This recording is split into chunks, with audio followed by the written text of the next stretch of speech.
Hey friends, say hi boys. Hi. We're on our way down to the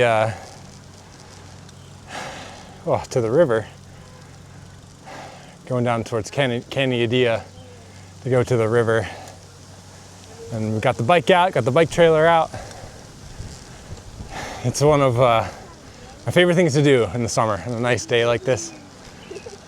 Get the boys in the back of a trailer and go down to the river, find a good spot by the river. Right before I started recording, the boys are like, how far away are we? It takes, even to get from Fillmore down to Canyadia on your bike, takes significantly longer than it does in a car. But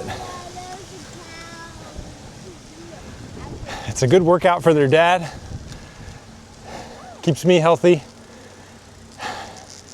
And it gives us a chance to see some really fun things that we just kind of fly by when we're in the car. So we're taking the bike. We're along for the ride. It's a little bit slower, but we make it just the same. And it's got me thinking about our scripture for Sunday. We're going to be starting a new sort of series in the book of Colossians, which is one of the letters of Paul. He wrote to a city called Colossae, which was actually a church he had never been to. But news of this church's faith had spread throughout the region and had made its way all the way to Paul, who many scholars believe was imprisoned in Rome at the time. And so news of this little church in a little place in what's now modern day Turkey, a little church in a place called Colossae, kind of off the map, had made its way all the way to Paul, had sort of, who writes to them this letter,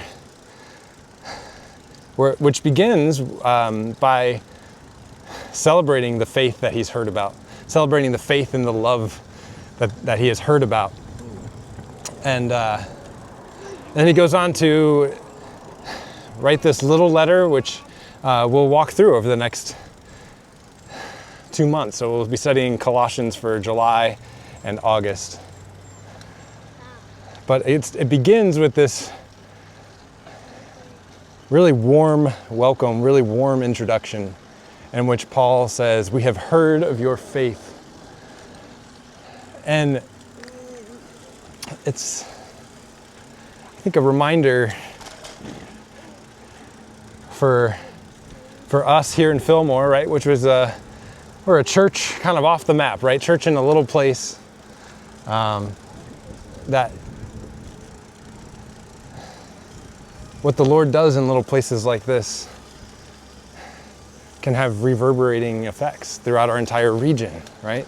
That the way that we follow Jesus together here in Fillmore has big implications for the church in Western New York and in our country. Like that there's this interconnectedness there.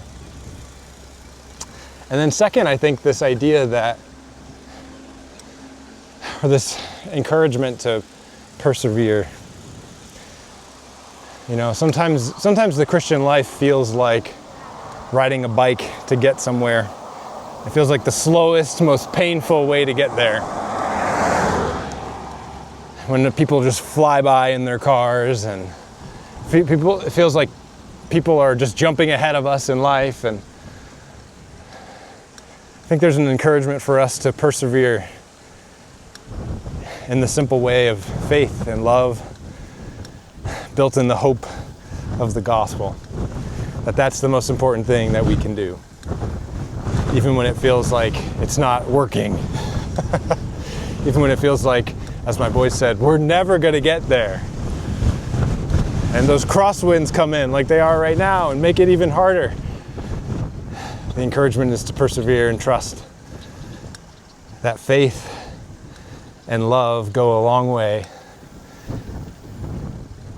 when they're built on the hope of the gospel, and that we'll get there in due time. So I look forward to seeing many of your faces this Sunday as we jump into this new study in Colossians. I look forward to what the Lord teaches us over these next 2 months. All right, I love you. I'm praying for you.